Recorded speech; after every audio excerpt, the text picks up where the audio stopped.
तो hello everyone, greetings of the day. मैं रवि तिवारी।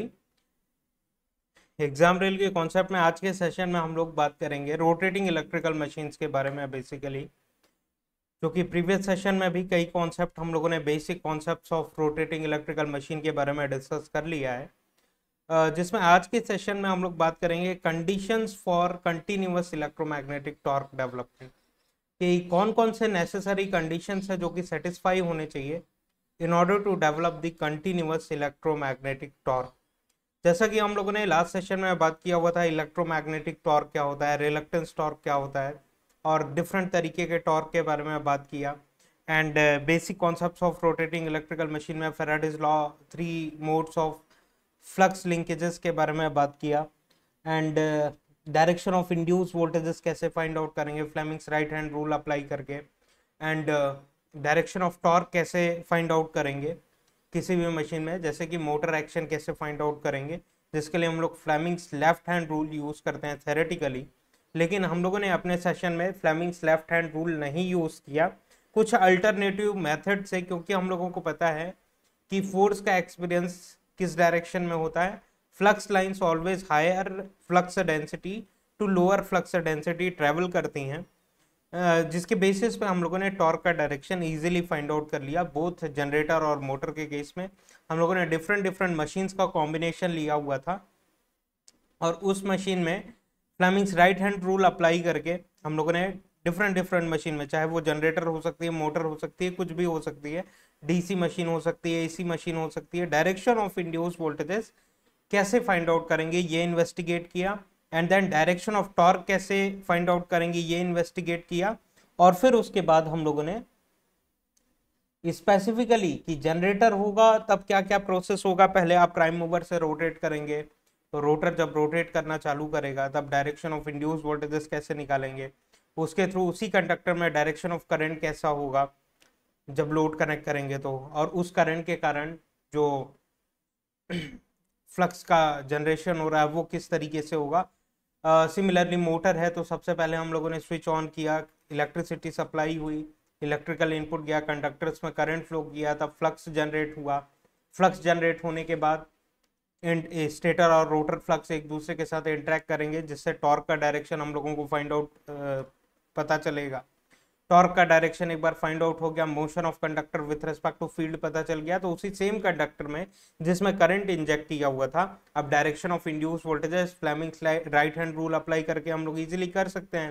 तो उन कॉन्सेप्ट को ऑन पेपर ड्रॉ करिए, खुद से समझने की कोशिश करिए, 1-2 बार प्रैक्टिस करिए, फिर भविष्य में कभी भी आपको इन सारे कॉन्सेप्ट्स में डाउट नहीं आएगा।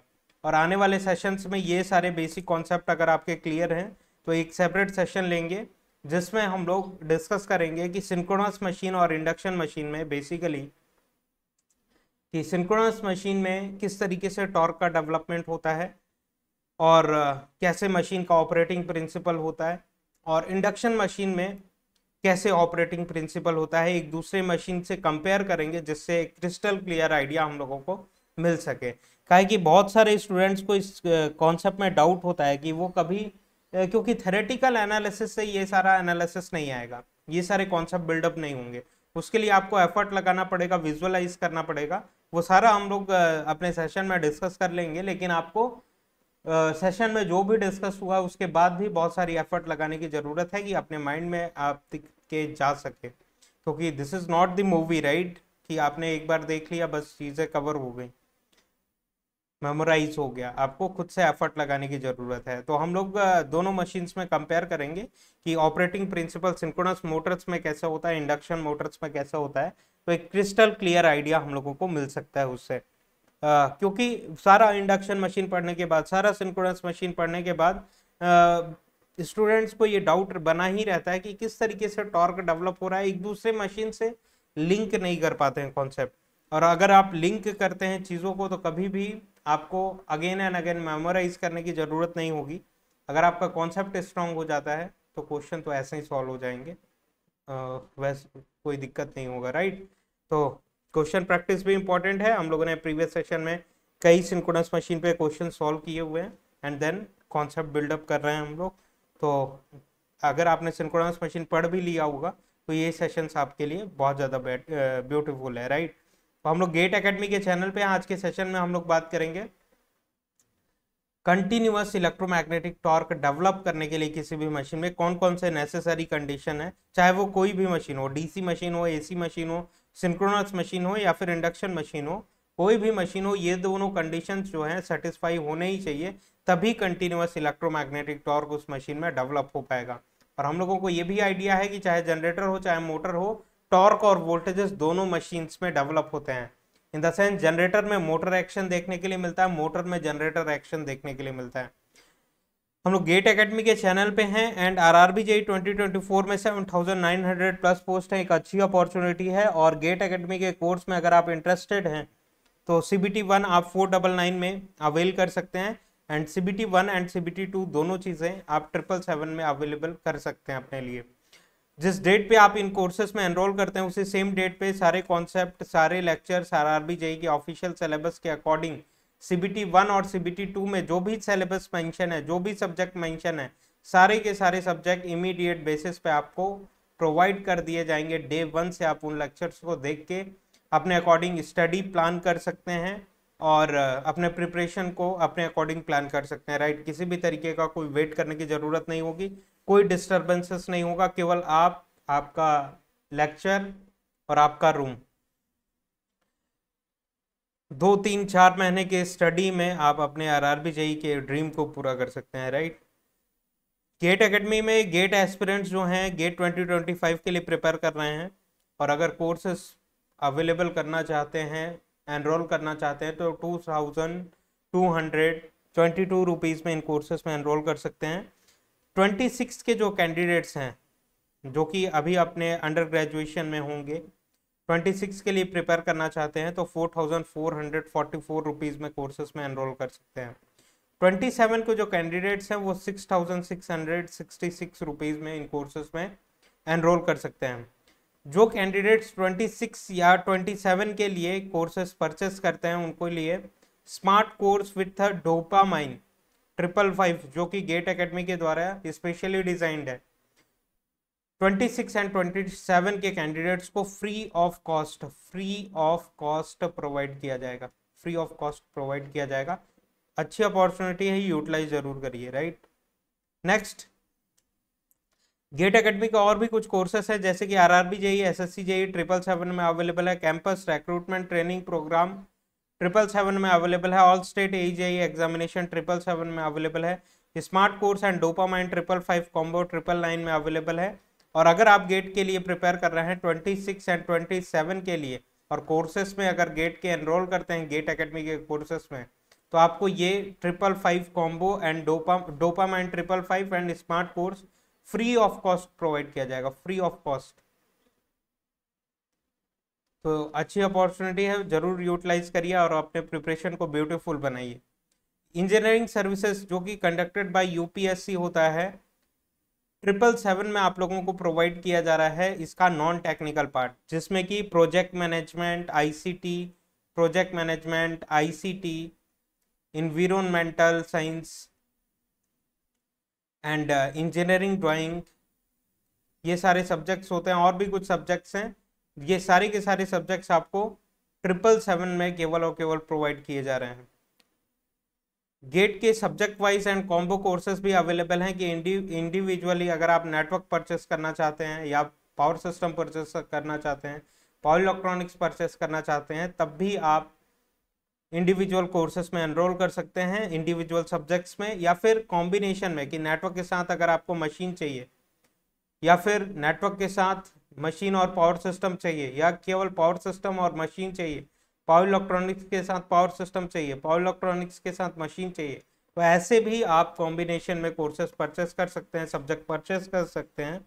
उसके लिए आपको ऑफिशियल गेट एकेडमी की वेबसाइट विजिट करनी होगी। गेट 2025 के लिए जो इलेक्ट्रिकल इंजीनियरिंग की टेस्ट सीरीज है जिसमें टॉपिक वाइज टेस्ट 28 हैं, सब्जेक्ट वाइज बेसिक लेवल के टेस्ट 12 हैं, सब्जेक्ट वाइज एडवांस लेवल के टेस्ट 12 हैं एंड मल्टीपल सब्जेक्ट टेस्ट 14 हैं, फुल लेंथ मॉक टेस्ट 10 है, टोटल टेस्ट 76 हैं। इन 76 टेस्ट के साथ आप अपने प्रिपरेशन को और भी ज़्यादा बूस्ट कर सकते हैं क्योंकि इस टेस्ट सीरीज में जो क्वेश्चन डिजाइन है वेल डिजाइंड क्वेश्चंस हैं जो कि ऑफिशियल गेट पेपर का आपको एक्सपीरियंस कराएंगी, ऑफिशियल गेट पेपर का एक्सपीरियंस कराएंगी, राइट।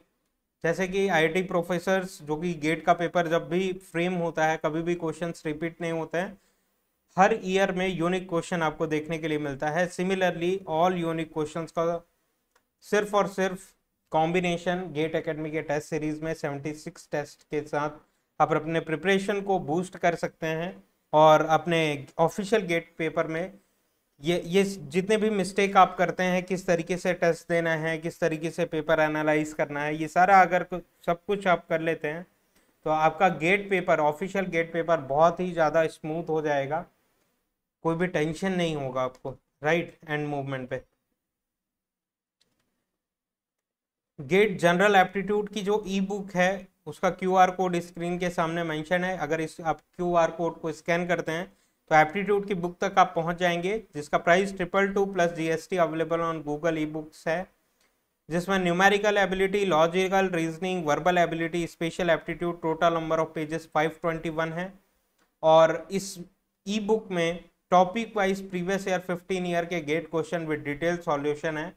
तो आपको एप्टीट्यूड प्रिपेयर करने के लिए कहीं भी इधर उधर भटकने की जरूरत नहीं होगी। One and only one solution GATE academy का ये एप्टीट्यूड बुक आपको प्रोवाइड करेगा। तो चलिए आज का सेशन कंटिन्यू करते हैं हम लोग और बात करते हैं conditions for continuous electromagnetic torque development, right.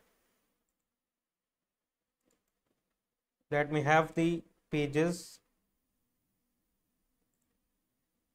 Condition for continuous electromagnetic torque.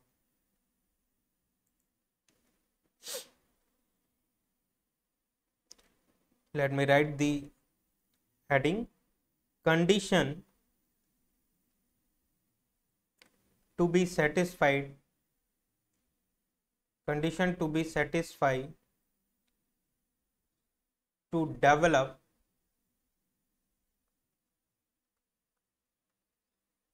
continuous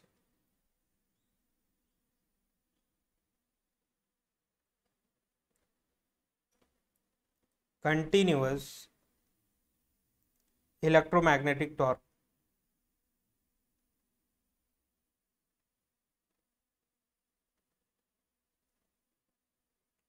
Torque electromagnetic, right? Condition to be satisfied to develop continuous electromagnetic torque. Beautiful concept है। चलिए आगे बढ़ते हैं हम लोग। देखिए जो भी ब्लैक कलर के पेन से हम लोग ड्रॉ कर रहे हैं वो स्टेटर का पार्ट है। यहाँ पे बुल आई रिप्रेजेंटेटेड है जो कि प्रीवियस सेशन के लेक्चर से आपको क्लियर हो गया होगा। लेट सपोज कि यहाँ पे एन पोल है, यहाँ पे एस पोल है, कुछ इस तरीके से। और रोटर जो कि रेड कलर के पेन से हम लोग ड्रॉ कर रहे हैं, रोटर वाला part. Late me have the rotor here.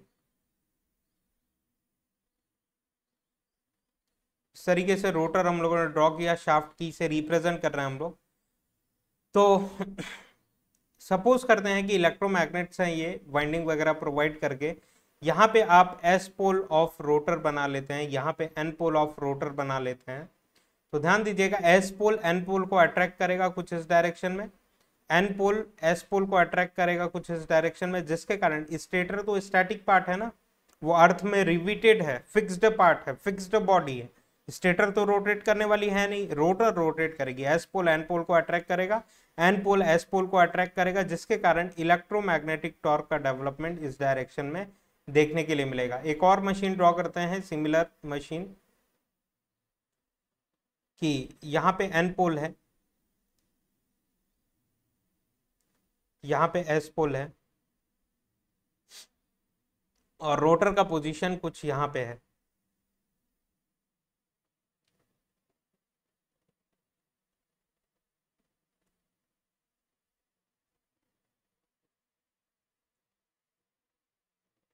Rotor का पोजीशन कुछ यहाँ पे है, ऐसा कुछ। और यहाँ पे शाफ्ट की के थ्रू हम लोगों ने रिप्रेजेंट किया हुआ है। This is S pole of rotor, this is N pole of rotor. तो एस पोल एन पोल को अट्रैक्ट करेगा, जिसके कारण इस डायरेक्शन में अट्रैक्शन देखने के लिए मिलेगा, एन पोल एस पोल को अट्रैक्ट करेगा, मतलब कि इलेक्ट्रोमैग्नेटिक टॉर्क का डेवलपमेंट यहाँ पे भी देखने के लिए मिल रहा है। इलेक्ट्रोमैग्नेटिक टॉर्क किसको कहते हैं? प्रीवियस सेशन में बाय डेफिनेशन हम लोगों ने डिस्कस किया हुआ है कि स्टेटर पोल्स और रोटर पोल्स एक दूसरे के साथ जब इंटरेक्ट करते हैं, या फिर स्टेटर फील्ड या रोटर फील्ड एक दूसरे के साथ इंटरेक्ट करती हैं, तो जो टॉर्क का डेवलपमेंट होता है उसको हम लोग इलेक्ट्रोमैग्नेटिक टॉर्क कहते हैं, राइट। जबकि रिलक्टेंस टॉर्क क्या होता है? Because of the variation of air gap और because of the variation of reluctance और because of the variation of permeability, जो टॉर्क का डेवलपमेंट होता है उस टॉर्क को हम लोग रिलक्टेंस टॉर्क कहते हैं, जो कि सैलिएंट पोल मशीन में ही केवल पॉसिबल है। आपके सिलेंड्रिकल मशीन में रिलक्टेंस टॉर्क पॉसिबल नहीं है। तो ध्यान देते हैं, एस पोल एन पोल को अट्रैक्ट कर रहा है, अट्रैक्ट करने के बाद एस पोल एन पोल को जब अट्रैक्ट कर लेगा तो एस पोल यहां पे चला आएगा, लेट मी हैव,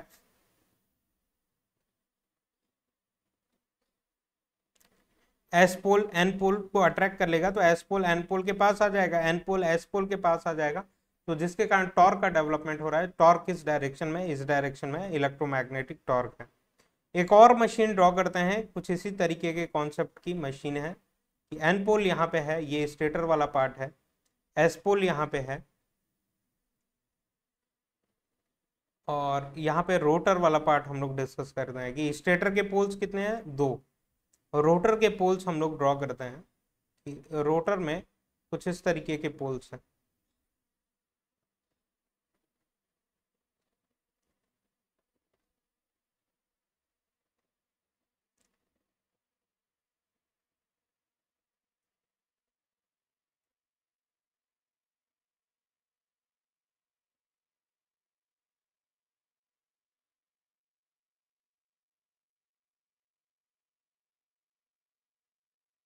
कुछ ऐसा पोल्स,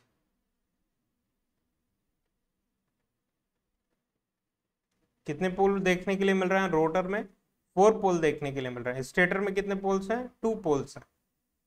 रोटर में 4 पोल्स देखने के लिए मिल रहे हैं। लेट सपोज यहाँ पे एस पोल ऑफ रोटर है और जैसे कि मालूम है कि हम लोग हेट्रोपोलर स्ट्रक्चर यूज करते हैं ना कि होमोपोलर, तो एस के बाद अगला एन आएगा, देन एस आएगा, then N pole of rotor आएगा। इस स्ट्रक्चर को कहते हैं हम लोग heteropolar structure, alternate N and N S poles, heteropolar structure, जिसमें alternate N and S poles होते हैं। एक होती है होमोपोलर मशीन जिसमें स्टेटर में पूरा का पूरा एन एन एन और रोटर में पूरा का पूरा एस एस एस, राइट। तो उस तरीके की मशीन को कहते हैं होमोपोलर मशीन, और ये जो स्ट्रक्चर है उसको हम लोग कहते हैं हेट्रोपोलर स्ट्रक्चर। जितनी भी प्रैक्टिकल मशीन्स हैं जो कि इंडस्ट्रीज में यूज कर रहे हैं या एग्जामिनेशन में जो क्वेश्चन पूछा जाता है या आपके सिलेबस में जो मशीन्स हैं, सारी की सारी हेट्रोपोलर स्ट्रक्चर है। जो भी प्रैक्टिकल एप्लीकेशन आपको देखने के लिए मिलेगा, आपको हेट्रोपोलर स्ट्रक्चर ही देखने के लिए मिलेगा। Alternate N N S poles देखने के लिए मिलेंगे कि first N and then after that S, then N, then S. Otherwise N N N N N पूरा का पूरा एन पोल्स रहते हैं यहाँ पे, राइट। तो उस तरीके की मशीन नहीं यूज कर रहे हैं हम लोग। तो ये अगर इस तरीके से मशीन का कंस्ट्रक्शन है तो ध्यान दीजिएगा टॉर्क का डेवलपमेंट किस डायरेक्शन में होगा। देखिए एस पोल एन पोल को अट्रैक्ट करने की कोशिश करेगी, तो यहाँ पे क्या होगा? अट्रैक्शन, अट्रैक्शन होगा। यहाँ पे एन पोल है, यहाँ पे एस पोल है, ये इसको अट्रैक्ट करने की कोशिश करेगा, अट्रैक्शन। ये एन पोल को रिपेल करने की कोशिश करेगा, रिपल्सन। ये एस पोल को रिपेल करने की कोशिश करेगा, रिपल्सन, राइट। तो जिसके कारण आपका रोटर रोटेट करेगा। क्या स्टेटर तो रोटेट नहीं कर सकता, वो तो फिक्स्ड बॉडी है, अर्थ में रिविटेड है, फिक्स्ड है, फिक्स्ड कॉन्टेक्ट मेंटेन किया हुआ है अर्थ के साथ। बेस काइंड ऑफ अरेंजमेंट है। तो स्टेटर तो रोटेट होने वाला नहीं है, रोटर रोटेट करेगा क्या? इस केस में रोटर रोटेट करेगा, इस केस में रोटर रोटेट करेगा, इस केस में रोटर रोटेट नहीं करेगा, इस केस में रोटर रोटेट नहीं करेगा। तो इस पूरे के पूरे 3 मशीन से हम लोगों ने ड्रॉ किया, तो ओवरऑल कंक्लूजन क्या मिल रहा है हम लोगों को? कंक्लूजन ये मिल रहा है कि जितने नंबर ऑफ पोल्स स्टेटर में मेंशन है उतने ही same number of poles rotor में होने चाहिए, तभी कंटिन्यूअस इलेक्ट्रोमैग्नेटिक टॉर्क का डेवलपमेंट पॉसिबल हो पाएगा। यहाँ पे मशीन रोटेट करेगी क्या? नेट टॉर्क का डेवलपमेंट कितना होगा? Net torque, net zero, net torque zero होगा, इलेक्ट्रोमैग्नेटिक टॉर्क यहाँ पे जीरो होगा, क्योंकि जितना यहाँ पे अट्रैक्शन हो रहा है उतना ही यहाँ पे अट्रैक्शन हो रहा है। तो किस तरफ रोटर रोटेट करेगा? जितना यहाँ पे रिपल्सन हो रहा है उतना ही यहाँ पे रिपल्सन हो रहा है, तो रोटर रोटेट ही नहीं करेगा, फिक्स रह जाएगा। मतलब इलेक्ट्रोमैग्नेटिक टॉर्क, नेट टॉर्क कितनी देखने के लिए मिलेगी? जीरो। मशीन रोटेट करेगी क्या? नहीं। इन द सेंस कि फर्स्ट पॉइंट आपको नोट करना चाहिए, note down the first point. Note point ये है कि क्या कंडीशंस नेसेसरी हैं in order to develop the electromagnetic torque. Number of stator poles must be equal to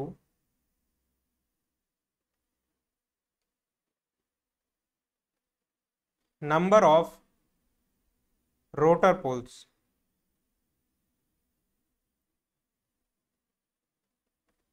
must be equal to number of rotor poles। तो ये concept था। एक note point आपको देखने के लिए मिला कि ये जितनी भी मशीन है, चाहे वो एसी मशीन हो, डीसी मशीन हो, ट्रांसफॉर्मर में टॉर्क का डेवलपमेंट नहीं होता है, एसी मशीन हो, डीसी मशीन हो, एसी मशीन में चाहे सिंक्रोनस मशीन हो, चाहे इंडक्शन मशीन हो, चाहे जनरेटर हो, चाहे मोटर है, वो number of stator poles must be equal to number of rotor poles, तभी इलेक्ट्रोमैग्नेटिक टॉर्क कंटिन्यूअसली देखने के लिए मिलेगा मशीन में। ये कंडीशन नेसेसरी है, राइट। इसके बेसिस पे एक नॉर्मल सा एमसीक्यू भी पूछा जा सकता है। अदरवाइज मशीन के कॉन्सेप्ट को समझने के लिए ये समझना आपका बहुत ज़्यादा जरूरी है। सेकंड कंडीशन के बारे में बात करते हैं कि सेकंड कंडीशन क्या है जो कि सेटिस्फाई होना चाहिए। यहाँ पे एक एन पोल है एंड देन यहाँ पे एक एस पोल देखने के लिए मिल रहा है, और रोटर कुछ इस तरीके से ड्रॉ करते हैं हम लोग। Let me draw the rotor.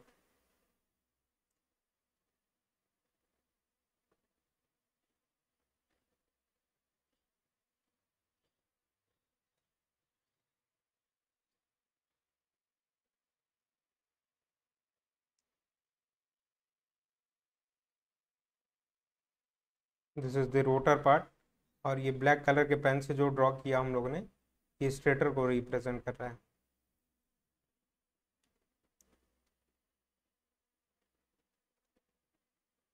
ये रोटर को रिप्रेजेंट कर रहा है, राइट। तो यहाँ पे हम लोग एक कंडक्टर यहाँ पे प्लेस करते हैं, दूसरा कंडक्टर यहाँ पे प्लेस करते हैं, और यहाँ पे इलेक्ट्रोमैग्नेट्स बनाने के लिए क्रॉस और डॉट का करंट इंजेक्ट करते हैं, इंसर्ट करते हैं, right. Injected current, injected current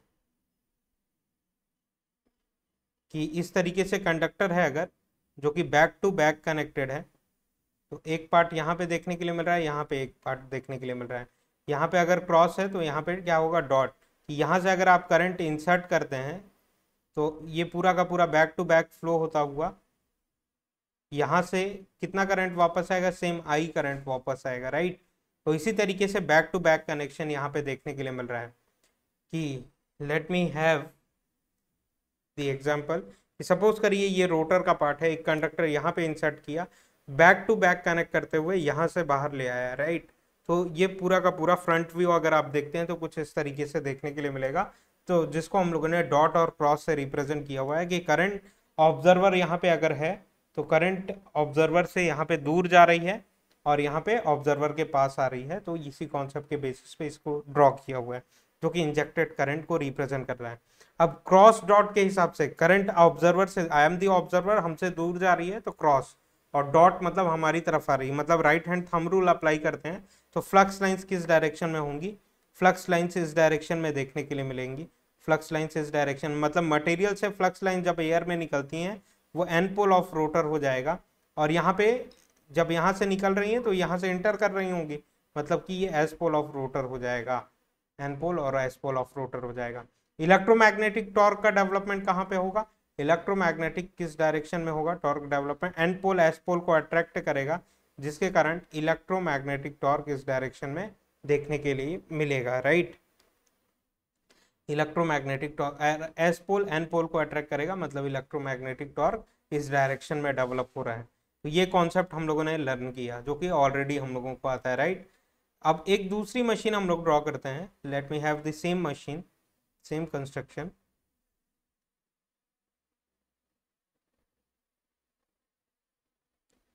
कि यहाँ पे आपको एन पोल है, यहाँ पे एस पोल है, और इन बिटवीन रोटर ड्रॉ करें अगर दूसरे कलर के पेन से,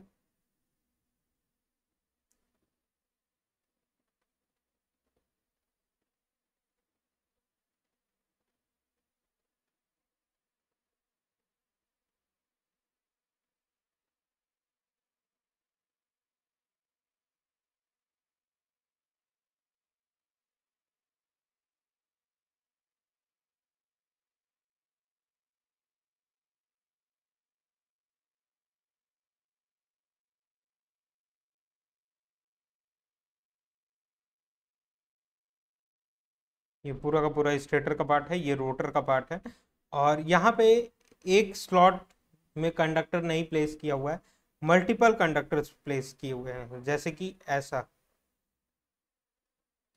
ये यहाँ से इंसर्ट किया, यहाँ से बाहर निकाला, यहाँ से इंसर्ट किया, यहाँ से बाहर निकाला, यहाँ से इंसर्ट किया, यहाँ से बाहर निकाला, यहाँ से इंसर्ट किया, यहाँ से बाहर निकाला, कुछ इस तरीके से, इजंट इट।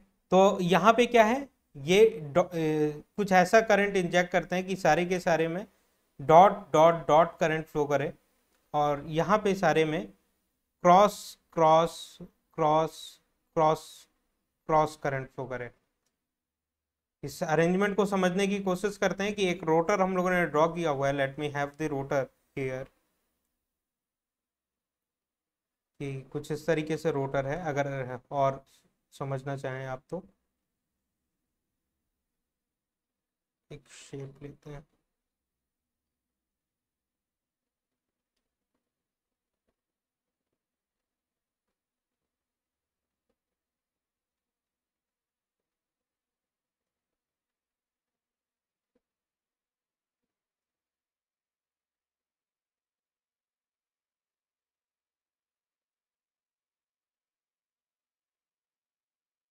कुछ ऐसा रोटर लिया हुआ है, राइट। ये रोटर को रिप्रेजेंट कर रहा है, और यहाँ पे ये डीसी बैटरी लगी हुई है, एक्साइटेशन दे रहे हैं हम लोग, और इसके थ्रू, इनके टर्मिनल्स के थ्रू कुछ इस तरीके से वाइंडिंग की हुई है मशीन में।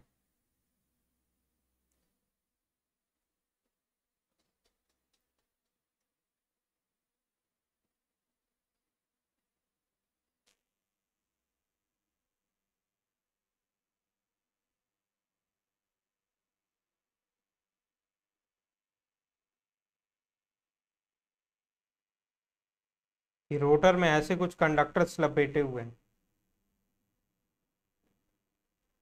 आशा करते हैं आपको समझ में आ रही होंगी चीज़ें।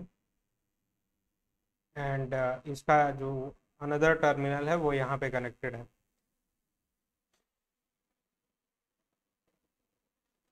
तो यहाँ पे अगर पॉजिटिव टर्मिनल है बैटरी का, यहाँ पे नेगेटिव टर्मिनल है, और ये रोटर है, दिस इज रोटर। तो यहाँ पे अगर इस तरीके से इन कंडक्टर्स को ऐसा रिप्रेजेंट करें, ऐसा रिप्रेजेंट करें, तो देखिएगा करंट कैसा फ्लो करेगा, ऐसा ऐसा ऐसा ऐसा ऐसा एंड देन ऐसा, फिर यहाँ से रिटर्न हो जाएगा, राइट। यही होगा करंट का डायरेक्शन। तो करंट को रिप्रेजेंट करने के लिए देखिए, करंट यहाँ पे कैसा है, ऑब्जर्वर के पास आ रहा है, ऑब्जर्वर से दूर जा रहा है, कुछ इस तरीके से, राइट। यहाँ पे ऑब्जर्वर बैठा हुआ है, यहाँ पे ऑब्जर्वर से दूर जा रहा है, मतलब कि एरो दूर जा रही है तो क्रॉस देखने के लिए मिलेगा, एंड यहाँ पे पास आ रहा है, यहाँ पे अगर ऑब्जर्वर बैठा हुआ है तो यहाँ पे पास आ रहा है, मतलब कि डॉट देखने के लिए मिलेगा। तो यहाँ पे भी ऑब्जर्वर से दूर जा रहा है, तो cross cross cross cross dot dot dot dot, यही यही जो कॉन्सेप्ट है जो कि यहाँ पे हम लोगों ने लिखा हुआ है simplified manner. Back to back connection, back to back connection का मतलब समझा होगा आपने कि यहाँ पे कंडक्टर्स हैं, यहाँ पे कंडक्टर्स हैं, यहाँ पे कंडक्टर्स हैं, ये जो है ये extra back to back part है, back to back, back to back, right. तो इस मशीन में हम लोग बात करते हैं कुछ इस तरीके से रोटर है, यहाँ पे क्रॉस क्रॉस क्रॉस, यहाँ पे dot dot dot current flow कर रहे हैं। तो क्रॉस डॉट के कारण फ्लक्स किस डायरेक्शन में होगा, फ्लक्स इस डायरेक्शन में होगा, जिसके कारण ये N pole of the rotor हो जाएगा और ये S pole of the rotor हो जाएगा। जब मटेरियल से फ्लक्स लाइंस एयर में जा रही हैं तो ये एन पोल होगा, और जब एयर से मटेरियल में एंटर कर रही हैं तो वो S pole of the rotor होगा। सिंपल सा कॉन्सेप्ट है, राइट। जिसके कारण क्या होगा, एन पोल एस पोल को अट्रैक्ट करने की कोशिश करेगा, मतलब टॉर्क का डेवलपमेंट इस डायरेक्शन में, एस पोल एन पोल को अट्रैक्ट करने की कोशिश करेगा, जिसके कारण इलेक्ट्रोमैग्नेटिक टॉर्क इस डायरेक्शन में डेवलप होगा, अट्रैक्शन इस डायरेक्शन में होगा, राइट। अब देखिएगा कि एन पोल जब एस पोल को अट्रैक्ट कर लेगा, एस पोल जब एन पोल को अट्रैक्ट कर लेगा, तो कोई और भी चीजें रह जाएंगी क्या मशीन में कि जिसके कारण टॉर्क डेवलप हो। जब अट्रैक्ट कर लेगा एक दूसरे को, जब एक दूसरे को अट्रैक्ट कर लेगा, फिर क्या पॉसिबिलिटी रह जाएगी कि मशीन फर्दर मूव करे। मशीन रोटेट तो हो रही है, नो डाउट, दो नंबर ऑफ पोल्स स्टेटर में भी है, दो नंबर ऑफ पोल्स रोटर में भी है, लेकिन अगर ये एन पोल रोटेट होके यहाँ पे आ जाए, ये एस पोल जो कि इसको अट्रैक्ट करने की कोशिश कर रहा है रोटेट होके यहाँ पे आ जाए, तो ये दोनों एक दूसरे को टाइटली बाउंड कर लेंगे। अब मशीन फर्दर रोटेट हो पाएगी? नो रोटेशन, क्योंकि फर्दर कोई एक्शन हो ही नहीं रहा है, कोई अट्रैक्शन रिपल्सन हो ही नहीं रहा है। ये दोनों बस एक दूसरे को टाइटली बाउंड कर लिए हैं, अट्रैक्शन के कारण ये दोनों टाइटली बाउंड कर लिए हैं। मशीन फर्दर कंटिन्यूअसली रोटेट करती रहेगी क्या? नहीं। तो कंटिन्यूअस इलेक्ट्रोमैग्नेटिक टॉर्क डेवलप करने के लिए क्या करना पड़ेगा हम लोगों को? डीसी मशीन का कंस्ट्रक्शन है ना, ये हम लोगों को डीसी मशीन का कंस्ट्रक्शन नहीं डिस्कस कर रहे हैं, जनरल कॉन्सेप्ट डिस्कस कर रहे हैं कि जितनी भी इलेक्ट्रिकल मशीन है उसमें कुछ इसी तरीके से अरेंजमेंट करना पड़ेगा हम लोगों को, जिसके कारण इलेक्ट्रोमैग्नेटिक टॉर्क डेवलप होती रहे मशीन में। क्या करना पड़ेगा कंटिन्यूअस इलेक्ट्रोमैग्नेटिक टॉर्क डेवलप करने के लिए? एज अ इंजीनियर बताइए कुछ सोच के, एज अ इलेक्ट्रिकल इंजीनियर क्या अरेंजमेंट करें? तो डीसी मशीन में हम लोग अरेंजमेंट करते हैं कि यहाँ पे ब्रशेस कनेक्ट करते हैं एंड कम्यूटेटर कनेक्ट करते हैं। यहाँ पे कम्यूटेटर, कम्यूटेटर कम्यूटेटर का काम रहता है कि दो even though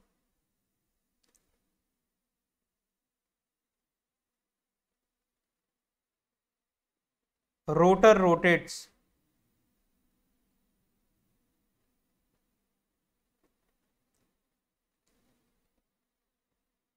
conductors also rotates, rotor conductors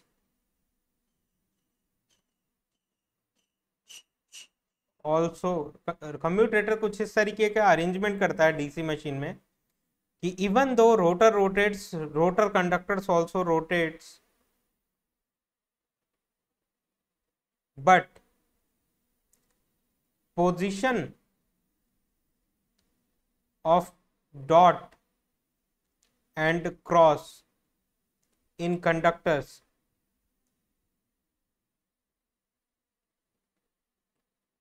does not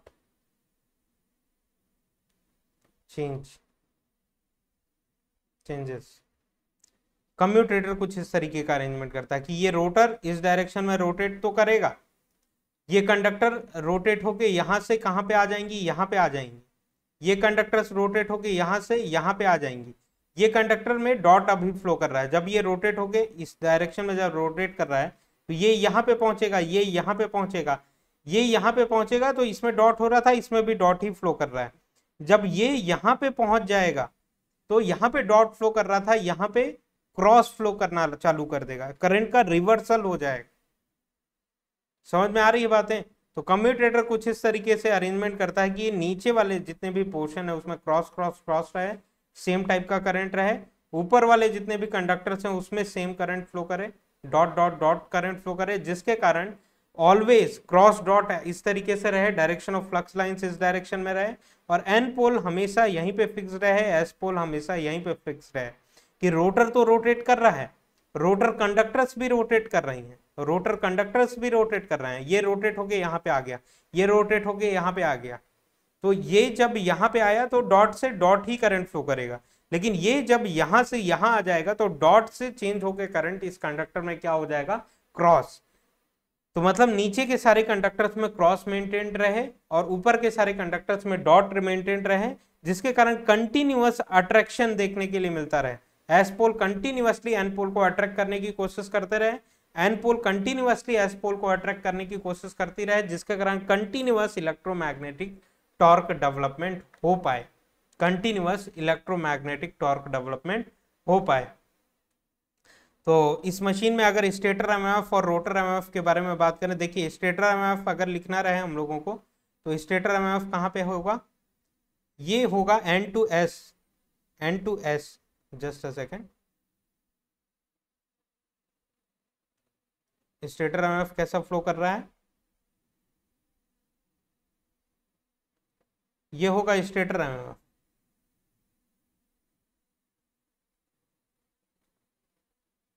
stator MMF का डायरेक्शन, और एन टू एस ये होगा रोटर एमएमएफ का डायरेक्शन, रोटर एमएमएफ ये ऑलवेज फिक्स रहेगा, right. Stator MMF always, stator तो फिक्स है ही है, और रोटर एमएमएफ का भी डायरेक्शन फिक्स रहेगा, मतलब रोटर फ्लक्स लाइंस ऐसे ही फ्लो करती रहेंगी।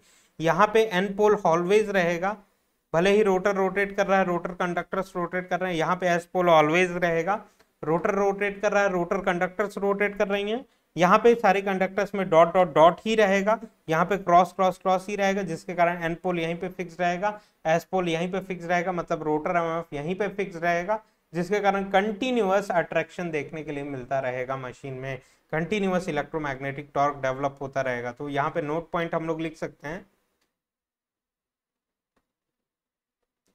नोट 2 जो कि नेसेसरी पॉइंट है, इवन दो या फिर always stator MMF and rotor MMF should be stationary in space displaced by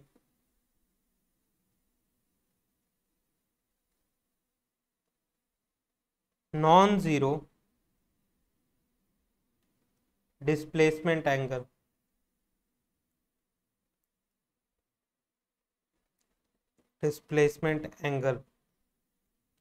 in order to have continuous electromagnetic torque, continuous electromagnetic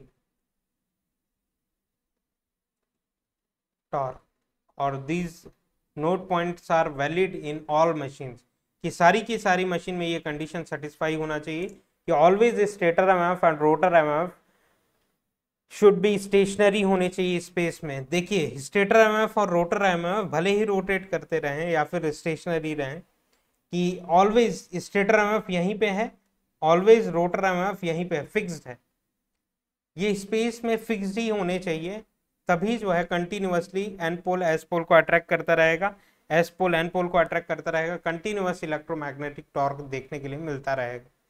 should भी, और ये इन दोनों के बीच का एंगल भी जीरो नहीं होना चाहिए, नॉन जीरो होना चाहिए, अदरवाइज क्या होगा कि जब ये एन पोल एस पोल के बीच में अट्रैक्शन हो रहा है, एस पोल एन पोल के बीच में अट्रैक्शन हो रहा है। जब ये रोटेट होके यहाँ पे पहुंच जाएगा तो एन पोल यहाँ पे आ गया, एस पोल यहाँ पे आ गया, तो ये दोनों एक दूसरे को टाइट कर लिए, ये दोनों एक दूसरे को अट्रैक्ट कर लिए। फर्दर मशीन रोटेट हो पाएगी क्या? फर्दर रोटेशन नहीं हो पाएगा। इन द सेंस कि स्टेटर एमएफ कहाँ पे? यहाँ पे है। रोटर एमएफ कहाँ पे है? यहाँ पे है। मतलब दोनों के बीच में एंगल कितना हो गया? Zero. Non zero displacement angle होना चाहिए ऑलवेज स्टेटर एमएफ और रोटर एमएफ के बीच में, तभी इलेक्ट्रोमैग्नेटिक टॉर्क डेवलपमेंट पॉसिबल रहेगा मशीन में। तो नोट पॉइंट 1 ये था। रिकॉल करते हैं, number of stator poles must be equal to number of rotor poles. दूसरा नोट पॉइंट ये है कि always stator MF and rotor MF should be stationary in space displaced by non zero displacement angle in order to have continuous electromagnetic torque. तो ये 2 point किसी भी machine में, चाहे डीसी मशीन हो, इंडक्शन मशीन हो, सिंक्रोनस मशीन हो, सारी की सारी मशीन्स में सेटिस्फाई होना चाहिए, तभी जो है machine continuous electromagnetic torque develop करती रहेगी और जिसके कारण रोटेशन पॉसिबल हो पाएगा। Thank you very much. Next session में अगेन हम लोग मिलते हैं ब्यूटीफुल कॉन्सेप्ट के साथ। कोई डाउट होता है सेशन में तो कमेंट सेक्शन में जरूर आप लोग पूछ लिया करिए, और अगर आपको और भी किसी मशीन के टॉपिक में डाउट है तो कमेंट सेक्शन में बताइए, अकॉर्डिंगली उस टॉपिक पे हम लोग सेशन प्लान कर सकते हैं। Thank you very much. Next session में अगेन हम लोग मिलते हैं, तब तक के लिए धन्यवाद।